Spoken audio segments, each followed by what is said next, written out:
दोस्तों आज बात करते हैं भारत के तमिलनाडु राज्य के बारे में जहां मुख्य रूप से तमिल भाषी लोग रहते हैं। दोस्तों जब भारत को आज़ादी मिली तो यहाँ मुख्य रूप से तीन प्रेसिडेंसियां बनी हुई थी। एक बॉम्बे, एक बंगाल और एक मद्रास। ये तमिलनाडु राज्य भौगोलिक रूप से मद्रास प्रेसिडेंसी का ही हिस्सा था। इसका सबसे पहला गठन 1 नवंबर 1956 को मद्रास नाम के राज्य में हुआ था। मतलब सबसे पहले इसका नाम मद्रास था। बाद में 14 जनवरी 1969 को इसका आधिकारिक नाम बदल दिया गया और तमिलनाडु रख दिया गया था। तो ये दोनों ही डेट्स इंपॉर्टेंट हो जाती है। बात करें तमिलनाडु की सीमाओं के बारे में तो तमिलनाडु उत्तर में आंध्र प्रदेश और कर्नाटक से सीमा साझा करता है, पश्चिम में केरल से, पूर्व में बंगाल की खाड़ी से और दक्षिण में इंडियन ओशियन से यानी कि हिंद महासागर से। क्षेत्रफल की बात करोगे तो ये लगभग 1,30,058 वर्ग किलोमीटर में फैला है। जनसंख्या की बात करें तो पूरे राज्य की जनसंख्या 2011 के हिसाब से 7,21,47,030 थी।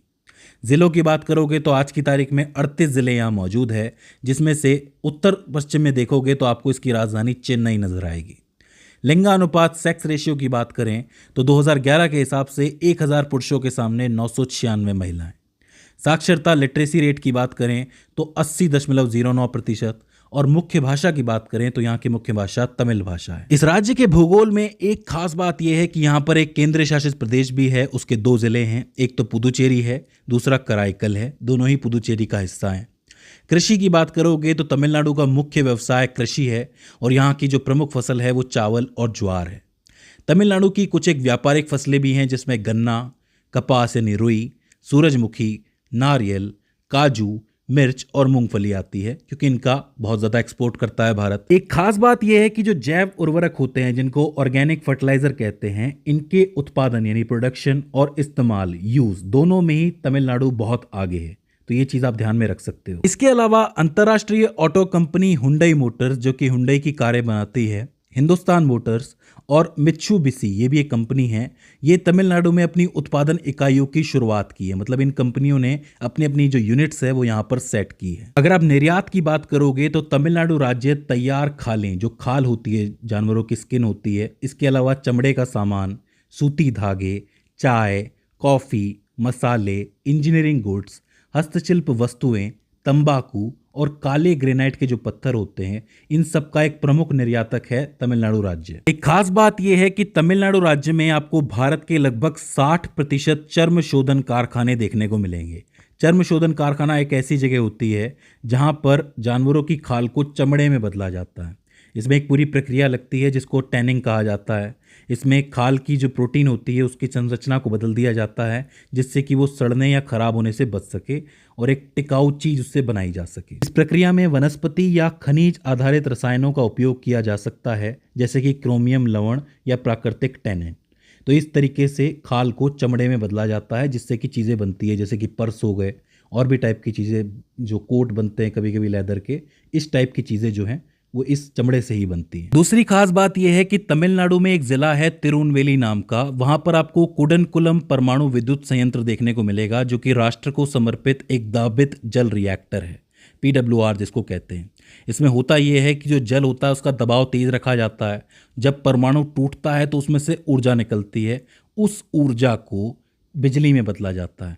तो इसका मतलब जो तमिलनाडु, कर्नाटक और आंध्र प्रदेश के हिस्से हैं उनको ऊर्जा देने के लिए ये चीज़ बहुत अच्छी है। तो कहीं ना कहीं ऊर्जा प्रदान करने के लिए एक ज़रूरी स्टेप हो जाता है। परिवहन की बात करोगे तो यहाँ पर चेन्नई हवाई अड्डा मौजूद है, जो कि पूरे दक्षिणी क्षेत्र के हवाई अड्डों में सबसे महत्वपूर्ण माना जाता है, वायु मार्ग के लिए सबसे ज़रूरी माना जाता है। इसके अलावा यहाँ पे आपको चेन्नई और तूतीकोरिन बंदरगाह देखने को मिलेंगे, जो कि व्यापार की दृष्टि से इंपॉर्टेंट है, क्योंकि एक तरफ हिंद महासागर है तो दूसरी तरफ बंगाल की खाड़ी है। तो चीज़ को आसानी से इधर से उधर पहुंचाया जा सकता है। बात करें यहाँ के त्यौहार और पर्यटन के बारे में तो फसल की जब कटाई होती है तो यहाँ का प्रमुख त्यौहार पोंगल मनाया जाता है, जो कि जनवरी माह में मनाया जाता है। इसमें सूर्य, पृथ्वी और पशुओं की पूजा की जाती है। जब पोंगल चली जाती है तो उसके बाद तमिलनाडु के कुछ हिस्सों में जल्लीकट्टू करवाया जाता है। अब ये जल्लीकट्टू जो है सांडों की लड़ाई होती है, आपने कभी कभी देखा होगा, आपस में लड़ते हैं, ये एक टाइप का खेल होता है। तो ये वहाँ पर करवाया जाता है, त्यौहार ये यहाँ पर एक अलंगनल्लूर जल्लीकट्टू एक इम्पॉर्टेंट जल्लीकट्टू है, वो पूरे विश्व में प्रसिद्ध माना जाता है। पर्यटन की बात करोगे तो उदगमंडलम, जिसको ऊटी भी कहा जाता है, इसके अलावा कोडाई कनाल और यारकॉड, ये तीनों ही प्रसिद्ध हिल स्टेशन यहाँ पर मौजूद है। कोडाई कनाल तो बहुत ज़्यादा फेमस है और ऊटी का नाम आपने कई फिल्मों के अंदर सुना होगा। अगर धार्मिक स्थलों की बात करोगे तो कन्याकुमारी जो है वो धार्मिक रूप से भी इंपॉर्टेंट माना जाता है और पर्यटन के लिए भी ज़रूरी माना जाता है, जो कि सबसे दक्षिणी क्षेत्र के अंदर मौजूद है।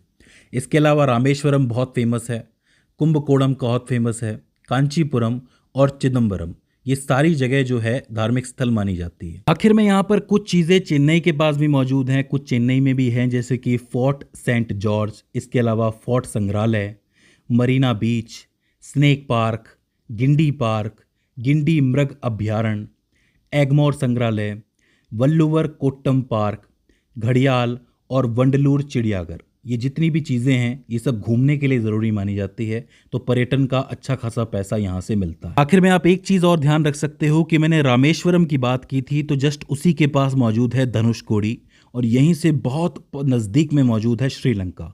तो श्रीलंका का सबसे पास का रास्ता यहीं से होके जाता है। अक्सर कई सारे स्टूडेंट्स को ये गलतफहमी रहती है कि श्रीलंका का रास्ता बिल्कुल ही साउथ से जाता है। नहीं, साउथ में तो जाता ही है, लेकिन रामेश्वरम पूरी तरह साउथ दक्षिण में नहीं है, थोड़ा सा ऊपर है और यहीं से थोड़ा दूर श्रीलंका मौजूद है। दोस्तों, ये हो जाता है तमिलनाडु का एक क्विक रिवीजन। आई होप आपको समझ में आया होगा और इस वीडियो से आपने कुछ ना कुछ नया ज़रूर सीखा होगा। अगर इसके बाद भी इसके अंदर आपको कोई क्वेरी आती है, कोई दिक्कत आती है, तो आप हमें कमेंट सेक्शन में बता सकते हैं। तो दोस्तों, आज की इस वीडियो के अंदर बस इतना ही। See you in the next one.